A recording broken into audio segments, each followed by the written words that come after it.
execution to take place and the spirit to be taken to the city of eternity. The time locks had been instituted in the early days of the church, when a series of mishaps had led to a ghost opening the door and escaping. Like everything the church did, the time locks made sense, but Jess couldn't help the tiny thrill of panic that ran up her spine. Trapped. Something she never wanted to be. The executioner fastened the chain end he held to the guillotine and began setting up the skull at the base of the permanent altar in the corner.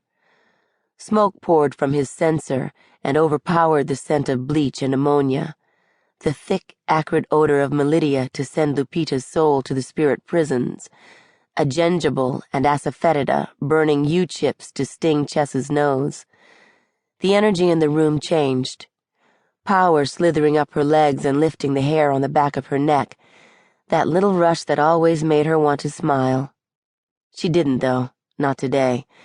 Instead, she pressed her teeth together and looked at the condemned woman. Lupita had changed since Chess saw her last, in that miserable hot little basement that stank of terror and burned herbs and poison. Her big body seemed to have shrunk. Instead of the ridiculous silver turban Chess remembered, Lupita wore only her own close-shorn hair. Instead of the silly sideshow caftan, her bulk was hidden beneath the plain black robe of those sentenced to die. But her eyes had not changed. They searched the little crowd, found Chess, and glared, hatred burning from their depths so hot that Chess almost felt it sear her skin. She forced herself not to look away. That woman had almost killed her, slipping poison into her drink, had almost killed a room full of innocent people, summoning a rampaging, violent ghost. Fuck her. She was going to die, and Chess was going to watch. Something slithered behind Lupita's eyes. Chess's breath froze in her chest. Had she seen that? That flash of silver? That flash, which meant Lupita was hosting a spirit in her body?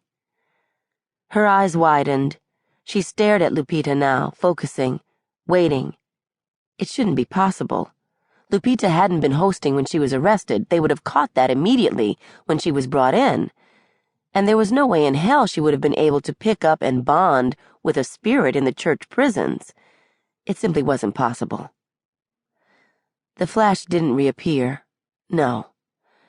She was imagining things, all the stress, the tension of her personal life, what there was of it, and the overbearing sympathy of the elders and the other debunkers, crushing her beneath their concern for her leg and their good intentions.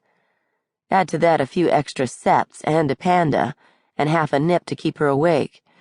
No wonder she was seeing things. What was next? Pink elephants? Elder Griffin stood before the guillotine, cleared his throat. Irene Lowe, also known as Madame Lupita, thou hast been found guilty by the Church of the crime of summoning spirits to earth. Further, thou hast been found guilty of the attempted murder of church debunker Cesaria Putnam. Cesaria, is this woman responsible for those crimes? Jess stood up, despite the protests of her right thigh, and Elder Griffin's slight frown. Yes, Elder. Thou testifiest this based on what? I saw this woman commit those crimes, Elder.